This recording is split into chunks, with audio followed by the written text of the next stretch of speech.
तुम जो मिल गए हो तो ये लगता है कि जहां मिल गया। जी हाँ, इसकी ट्यूनिंग थोड़ी सी अभी भी गड़बड़ है, लेकिन मैंने शायद ठीक गाया है ना। लेकिन मेरे से भी किसी ने और ज़्यादा अच्छी तरह से गाना गाया है और उस गाने पर बहुत ही अच्छा परफॉर्म किया है सुमेध मुदगलकर ने। और सुमेध मुदगलकर आज एसबीएस ओरिजिनल्स में भी अपना एक ऐसा रॉकिंग परफॉर्मेंस दिखाने वाले हैं कि देखने वाले बोलेंगे कि वाह क्या बात है।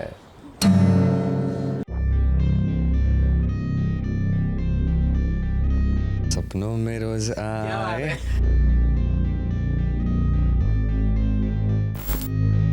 जीने के है 4 दिन ओ।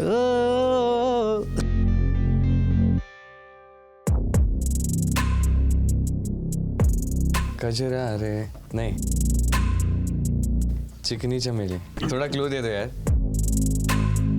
सुमेध मुदगलकर और गायक अभि दत्त, जिनका एक नया म्यूजिक वीडियो आया है, तो आज इस खुशी में दोनों इतना झूम रहे हैं कि दोनों ने दे दिया है एक दूसरे को challenge, gas the hook step, जिसमें फिल्मी गाने का नाम चिट्ठी पर लिखकर एसबीएस ओरिजिनल्स ने इन्हें दे दिया है। और जिसके पास ये चिट्ठी आएगी वो हुक स्टेप करके दूसरे को गाना पहचानने का देगा चैलेंज। जरा देखते हैं कि ये सिंगर और एक्टर की जोड़ी कितनी कामयाब होती है।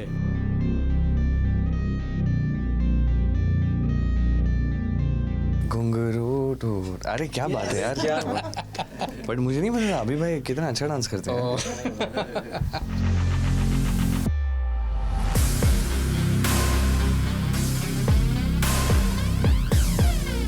जीने के है 4 दिन ओ। सपनों में रोज आए,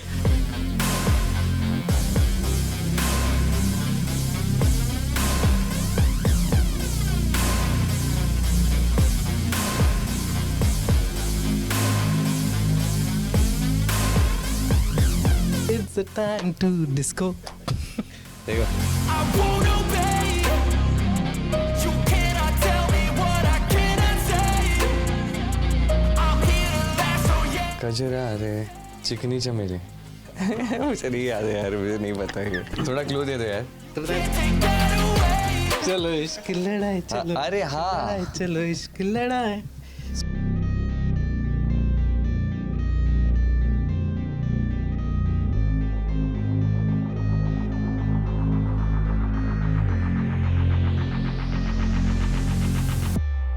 तेनू काला चश्मा जचदा है गोरे। क्या बात। किसी ने बता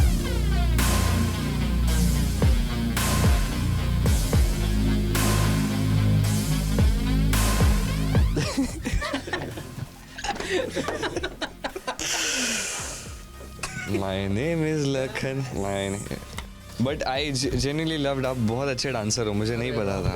नहीं सच में है। फर्स्ट ऑफ ऑल ये जब सॉन्ग बन रहा था उससे पहले जो है इनके फैंस, सुमित भाई की जो फैंस हैं, वो मुझे बहुत मैसेज करते थे कि प्लीज़ इनको एक गाने में बिल्कुल आप लीजिए। तो उस टाइप का गाना हमारे पास उस टाइम नहीं था, लेकिन जब भी बन रहा था गाना तू ही तो है, तब जब ये गाना बना वैसा ही सोलफुल, वैसा ही जैसा कि आपने बोला कि एक बहुत ही सूदिंग सा है, तो वैसा जब गाना बने और जब वो कंप्लीट हो जाए तो फिर उसके बाद शक्ल सुमित भाई की दिखती है। तो वैसा ही जो है वो सॉन्ग शूट हुआ और रिया और सुमित बहुत अल्टीमेट लग रहे हैं और बहुत ही अच्छा एक्सप्रेशंस और सब बहुत ही बढ़िया थे भाई। गाना तो था ही बहुत ही खूबसूरत, सुन के यू फील काम, ऐसा वो गाना था जो पहली बार मैंने सुना। एंड मैं तभी इन था कि चलो करते हैं इसे। तो डेट फाइनल हुई, हमने शूट किया, शूट वाले दिन हम मिले एंड देन मज़ा आया। एक ही दिन में हमने शूट किया, लोगों तक ये चीज़ पहुंची, लोगों को अच्छी लग रही है हमारी केमिस्ट्री, ये गाना, विजुअल्स, क्योंकि सभी डिपार्टमेंट्स ने बहुत दिल से सब चीज़ की है। बहुत अच्छा लग रहा है मैं। तू जुबान में मेरे, तू ही उजला सा सवेरा, तू अजान में मेरे। क्या बात है, क्या बात है। Thank you so much. और सुमित, इस बात से बहुत खुश हैं। मुंबई से बॉबी मंधानी की रिपोर्ट।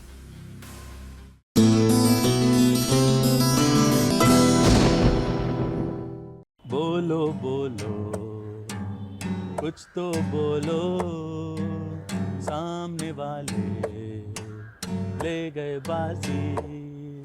जी हाँ, बोलना पड़ता है और बिग बॉस के घर में जो रहता है उसको तो ज़्यादा बोलना पड़ता है, क्योंकि नहीं बोलेगा तो बाहर हो जाएगा। तो देखिए इस बार कौन बाहर हुआ ये भी आपको पता चलेगा, और जो बाहर हुआ है उसकी बातें भी सुनने मिलेगी।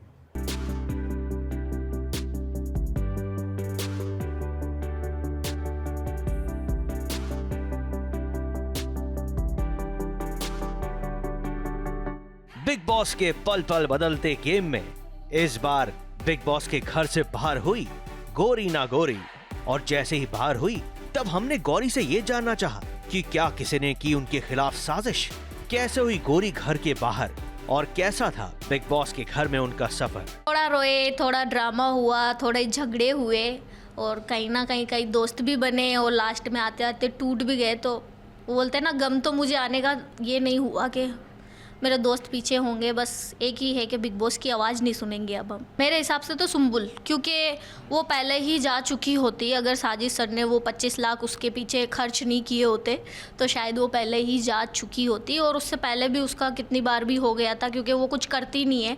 उसको कितना पुश किया, कितना कुछ समझाया, तो उसके मतलब भेजे में कोई बात आई नहीं। तो मुझे लगता है सुम्बुल। बाकी सब तो डरते हैं ना, हम कायर नहीं है, हमने मुँह पर बोला जो बोला। उनको ऐसा लगता है कि कहीं ना कहीं मैं उनके पीछे से बुराई करती थी। वो बुराई नहीं है, आपकी सच्चाई है, क्योंकि अगर आप दूसरों को काम बोलोगे कब तक बोलोगे और कब तक आपका कोई। साजिद सर के लिए मेरे दिल में काफ़ी बातें हैं, क्योंकि मैंने उनको मतलब बोला भी था कि अगर आपको बुरा लगा है तो मैं सॉरी बोलती हूँ, पर उन्होंने उनके जवाब आए थे, अरे बेटा तेरे 3 कपड़े मुझे दे देना, मैं धो दूँगा, या फिर ये। तो मैंने वो चीज़ें दिल से करी थी। अगर आपको बुरा लगता है तो आप मुझे बोल सकते थे। जब उनको ऐसा किसी ने बोला था तो उन्होंने मुझे ये बात बोली थी कि मुझे 10 दिन से पहले पता था कि तू मेरे बारे में सबको बोलती फिर रही है। तो अगर आप अच्छे दोस्त हो तो आप ये चीज़ मुझसे क्लियर कर सकते थे और मुझसे बात कर सकते थे। तो मुझे ये चीज़ें बुरी लगी उनकी कि हाँ, और अगर आप अभी तक भी दिल पे लेके बैठे हो तो ये आपकी गलतफहमी है। MC स्टैन जब उसको दुखी होना रहता है तब तो गौरी याद आती है, और जब उसको एंजॉय करना होता है तब उसको दूसरा ग्रुप याद आता है। तो भैया ऐसे कब तक रहोगे आप? अपने स्टैंड लेना सीखो और अपने जवाब खुद देना सीखो। और हमारी दोस्ती मुझे नहीं लगता अब कहीं रही है, ख़त्म हो चुकी है वो, क्योंकि सबको पता है राशन में उसने मुझे नहीं चुना। हर जगह वो मुझे मतलब बोलते हैं ना रिजेक्ट लिस्ट में डाल देता है। तो कब तक एक तरफ से दोस्ती निभेगी? तो पर फिर भी मैंने लास्ट टाइम तक उससे दोस्ती निभाई। हाँ, वो होगा ही ना, क्योंकि सब अपना अपना गेम खेलने आए हैं। तो कब तक आप मतलब शिव के इशारों पे चलोगे, या फिर MC तो अभी भी चल रहा है, मैंने नहीं चलना पसंद किया इसलिए मैं अलग हो गई। और ऐसा भी हो सकता है कि रियल अब्दू है, क्योंकि वो उसको पता भी नहीं है क्या हो रहा है उसके साथ, क्योंकि थोड़े दिन बाद उसको भी पता चलेगा कि जिसको वो दोस्त मानता है वो भी दोस्त नहीं है। मेरे को ऐसा लगता है। मुर्गा नाम ही रख दिया हमने तो। शालीन का नाम वैसे मुर्गा हो चुका है, पूरे घर में उसको मुर्गा मुर्गा करते हैं कि शालीन मुर्गा है। थैंक यू आप सभी का, और दिल से धन्यवाद, क्योंकि आपने इतना सपोर्ट किया, और शायद मुझे उम्मीद नहीं थी उससे ज़्यादा मैं बिग बॉस के घर में रही हूँ। तो ये सब आपकी बदौलत है, और आप ऐसे ही प्यार बनाए रखें और दुआओं में याद रखें और मेरा सलाम रखें। बहुत जल्द काफ़ी चीज़ों में वो तो मैं अपडेट करती रहूँगी। इस खास बातचीत में गौरी ने साजिद खान और MC स्टैन दोनों को ही अपना निशाना बनाया। वेल गौरी, आपने कोशिश तो बहुत की, लेकिन लगता है कि बिग बॉस की इस जर्नी में आपका सफर यहीं तक था। लेकिन आपकी जिंदगी का आगे का सफर और भी खुशनुमा हो, इसकी हम पूरी उम्मीद करते हैं। मुंबई से बॉबी मंधानी के साथ ABP न्यूज रिपोर्ट।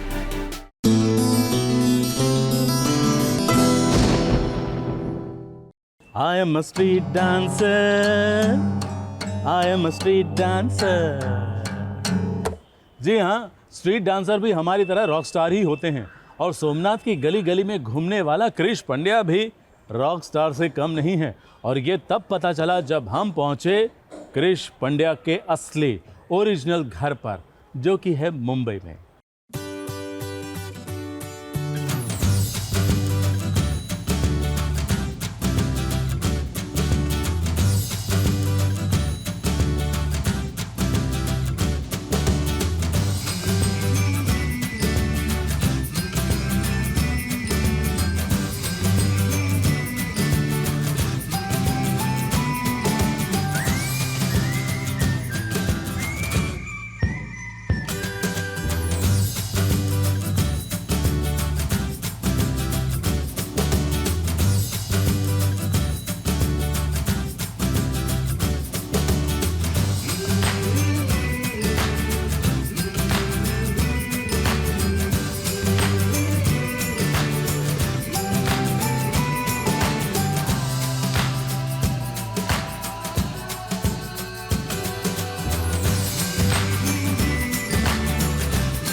हे हेलो स्नेहल, वेलकम आओ। तो वेलकम है आपका हमारे घर में, विराजिए। तो आज था यूनिट ऑफ, तो मैंने सोचा कि एबीबी वालों के साथ थोड़ा सा टाइम स्पेंड किया जाए, तो आपको बुला लिया। जैसे आपको पता है कि मैं पहाड़ों से हूँ, हिमाचल से हूँ, तो मुंबई में छोटा सा पहाड़ फील करने के लिए मैंने अपना छोटा सा हिमाचल जैसा आशियाना बनाया हुआ है। तो आप देख सकते हो जैसे बुद्धा जी है यहाँ पर, और कलर्स भी वैसे मैंने चूज़ किए हुए हैं। तो ये शिव जी जो हैं आपकी फेवरेट ऋषिता यानी सिमरन बुद्धा रूप ने मेरे को गिफ्ट दिए हैं, मैं खुद अपने हाथों से पेंटिंग करके, और मुझे बहुत ज़्यादा अच्छा लगा। तो आपको ये लैम्प बहुत ही इंसानों जैसा लगता होगा, मैं उसको ट्रीट भी इंसानों जैसे करता हूँ। इसको मैंने हबीब नाम दिया हुआ है, जैसे ये हैंडशेक भी कर सकते हैं। हेलो हबीब, कैसा है तू? अच्छा है, बढ़िया है। देखो तभी तो मैंने इसको हबीब नाम दिया हुआ है, इंसानों जैसा पूरा। इसको हिला सकते हैं हम पूरा।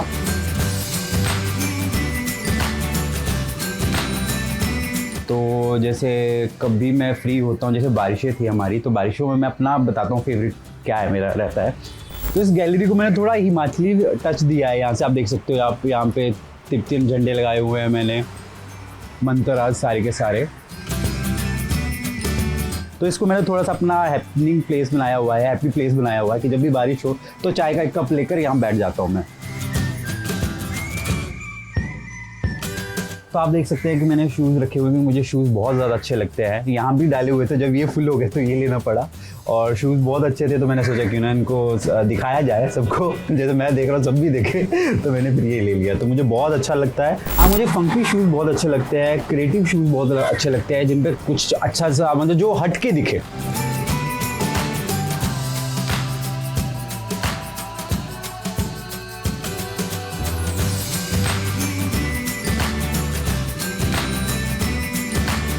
तो ये थी हमारी बैल्कनी जो आपने देख ली।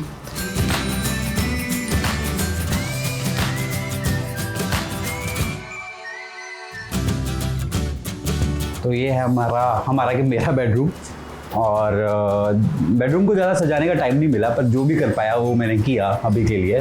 तो ये मेरा प्यारा जैसा बेड, जिस पे मैं थका हारा जब आता तो यही सोता हूँ, और इस पर पढ़ते ही मेरे को नींद आ जाती है। हाँ, बैल्कनी आप देख सकते हो, इसको भी मैंने पूरा ढंग से नहीं रखा हुआ है, पर हाँ इसको थोड़ा सिंपल रखा हुआ है मैंने।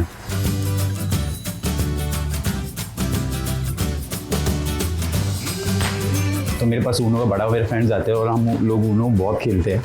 मेरी फेवरेट गेम है और मोस्ट ऑफ मैं ही जीतता हूँ इसमें। हाँ, दिन की शुरुआत है तो मैं पूजा से स्टार्ट करता हूँ हमेशा। तो ये है मेरा एक प्यारा सा छोटू सा मंदिर। तो मैं माता रानी में बहुत ज़्यादा श्रद्धा रखता हूँ, आप देख सकते हैं यहाँ पर।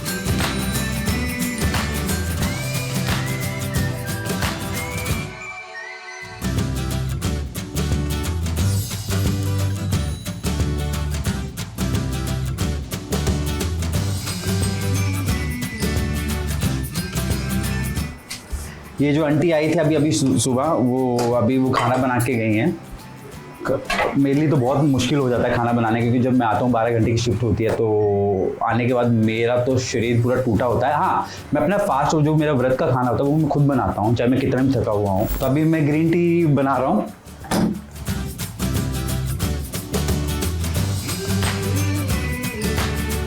तो बात ये है कि ग्रीन टी तो मैं बना रहा हूँ, लेकिन आपको पता है कि हमारा जो कांगड़ा है, पालमपुर है, वो अपने चाय के लिए बहुत फेमस है। मैं पालमपुर का रहने वाला हूँ, बाय द वे, आपको मैंने नहीं बताई ये चीज़।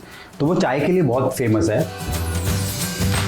जब मोदी जी अमेरिका गए थे तो उन्होंने डोनाल्ड ट्रंप को गिफ्ट की थी कांगड़ा टी।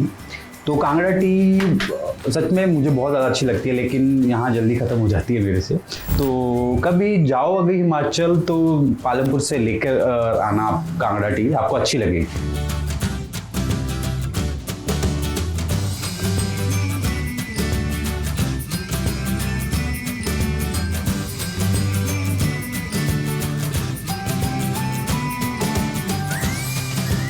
मतलब 3-4 साल हो गए मुंबई में मुझे, पर मैंने टीवी कभी नहीं किया। टीवी मेरा फर्स्ट टाइम है, सीरियल मेरा फर्स्ट टाइम है। इवन मैं टीवी में कभी आया भी नहीं किसी दूसरे सीरियल में या कुछ ऐसा, कोई मतलब कुछ भी नहीं किया मैंने टीवी में।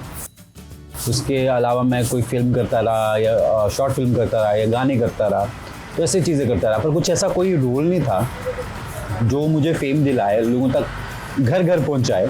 तो ये काम पंड्या स्टोर ने किया, इसलिए पंड्या स्टोर का हमेशा थैंक यू बोलता हूँ, और स्टार प्लस का भी और बाकी जो मेरा प्रोडक्शन हाउस है उसका भी, सभी का थैंक यू है इसमें, जो भी इसमें शामिल है। घर वालों ने हमेशा बढ़ावा दिया मेरे को हर चीज़ के लिए, और उन्होंने पहले बोला कि ग्रेजुएशन कर ले बेटा, फिर देख जो करना है। तो मैंने बीटेक मैकेनिकल में ग्रेजुएशन की अपने ही पालमपुर से। उसके बाद मुंबई आया, तो मुंबई में ईजी नहीं थी चीज़ें सारी की सारी, मतलब थोड़ा डिफ़िकल्ट था। इवन हमें पता नहीं था कहाँ रहना है, कहाँ ऑडिशंस होते हैं। मेरा एक दोस्त है पीयूष, वो भी मुंबई में काम कर रहा है। हम दोनों साथ में आए थे, वो पहले आ गया था 1-1.5 महीना पहले, उसके बाद मैं आया, तो हम दोनों ने घर ढूंढा। हमें ये भी नहीं पता कहाँ घर ढूंढा जाता है, मुंबई में कहाँ रहना है। किसी ने बताया अंधेरी साइड चले जाओ, तो अंधेरी साइड चले गए। फिर यहाँ के मतलब यहाँ का मतलब घर यहाँ पे मतलब इतने से उनका रेंट ऐसा, बोला यार ये तो बहुत ज़्यादा डिफ़िकल्ट होगा, पर कोई नहीं, चीज़ें टाइम के साथ अच्छी होती गई। इसके बारे में बोलना ही भूल गया, ये पापा शॉर्ट फिल्म है मेरी। तो ये 2017 में मैंने शूट की थी कि 2016 में, मुझे याद नहीं, बट इससे भी मुझे काफ़ी मतलब पहचान मिली। तो आज मैंने आपको अपनी डे ऑफ की कुछ झलकियाँ दिखाई। आपने हमेशा क्रिश को देखा है एज अ कैरेक्टर टीवी पे, पर आज आपने मोहित को पहली बार देखा है ढंग से, आई थिंक। तो बता रहा आपको कैसा लगा मोहित से मिलकर।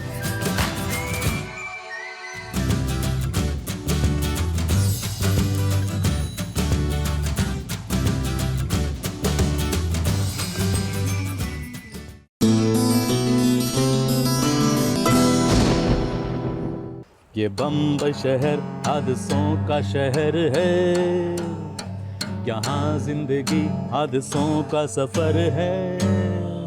यहाँ रोज रोज हर मोड़ मोड़ पे होता है कोई न कोई हादसा हादसा। जी हाँ, हादसे तो जीवन में होते ही रहते हैं। अब देखिए, पिशाचिनी सीरियल में भी बहुत बड़ा हादसा हो गया है, तभी तो इतने सारे ज़ॉम्बीज आ गए हैं। अरे यार, पिशाचिनी कम थी क्या?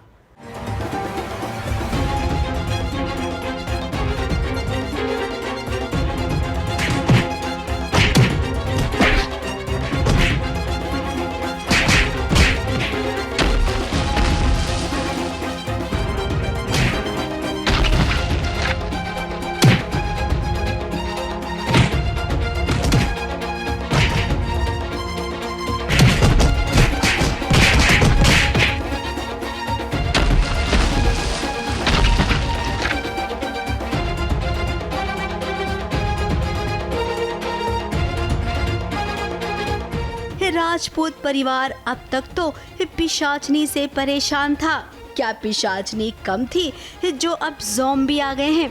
अब इन लोगों को देखकर ज़ॉम्बी की याद आ गई, लेकिन रॉकी का कहना है कि ये अग्नि बेताल हैं, जो कुछ इस कदर फैल गए हैं कि राजपूत परिवार वालों पर हमला कर बैठे हैं।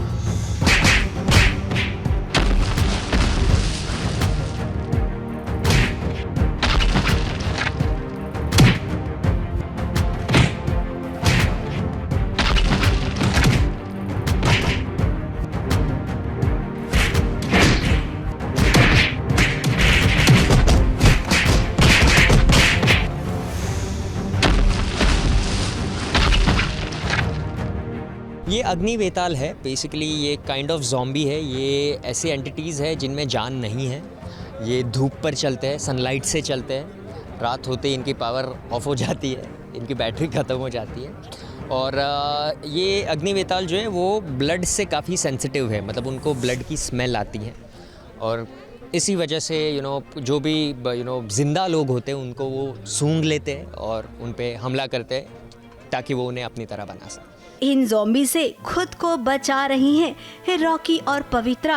बीच बीच में थोड़ी कॉमेडी भी हो रही है।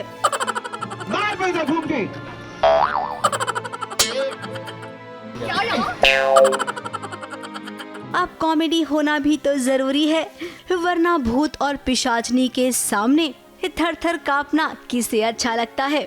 अब ये बताने की हमें ज़रूरत नहीं है कि इन अग्नि बेताल को ये किसी और ने नहीं बल्कि पिशाचनी ने भेजा है। लेकिन पिशाचनी है कहाँ? लगता है वो अपने किसी रिश्तेदार से मिलने गई है ताकि उन्हें भी रॉकी और पवित्रा के पास ला सके और बड़ी मुसीबत खड़ी करने के लिए। क्यों पवित्रा और रॉकी, आपके मन में ये सवाल नहीं आ रहा है कि पिशाचनी कहाँ गई है?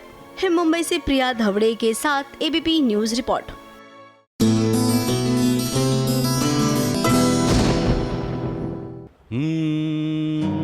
तुम सा कोई प्यारा कोई मासूम नहीं है, क्या चीज हो तुम खुद तुम्हें मालूम नहीं है। जी हाँ, सावी की सवारी की जो सावी है वो बिल्कुल मेरी तरह रॉक स्टार है, अपनी जिम्मेदारी बखूबी निभाती है, तभी तो वो शादी होने के बाद भी मायके की जिम्मेदारी भूली नहीं है। इसी को तो रॉक स्टार कहते हैं।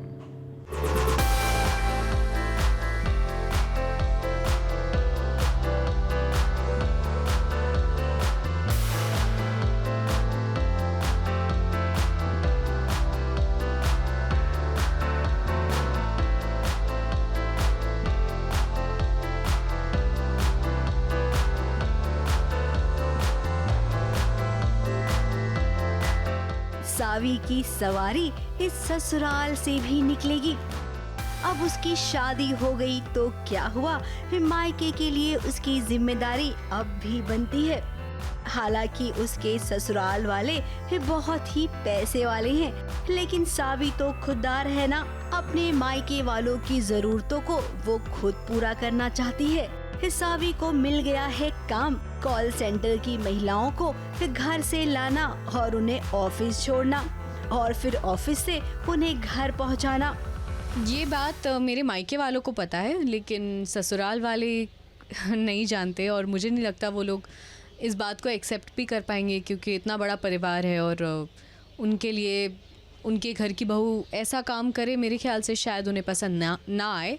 लेकिन सावी इतनी खुददार है कि उसके लिए वैसे तो इजी तरीका ये होता कि वो पैसे ले लेती, लेकिन वो पैसे नहीं लेगी, वो खुददार है, तो इसीलिए वो खुद कमाकर खुद अपने मायके की प्रॉब्लम्स को हल करना चाहती है। अब इतने बड़े खानदान की बहू अगर रिक्शा चलाएगी तो किसी ने देखा तो कैसा लगेगा, इसका भी उपाय है। इस सावी ने अपने मुंह पर दुपट्टा बांध लिया है, अब तो उसे कोई नहीं देख सकता है ना, तो कुछ इस तरीके से इस सावी की सवारी निकलेगी। अब यहाँ पर थोड़ा सा ड्रामा ना हो ये नहीं हो सकता है ना, तो ड्रामा होगा जहाँ पर सत्यम रिक्शा चलाते हुए देखेगा सावी को और उसके बाद उसे समझ में आएगा कि सावी कितनी खुददार है। मुंबई से प्रिया धवड़े के साथ एबीपी न्यूज रिपोर्ट।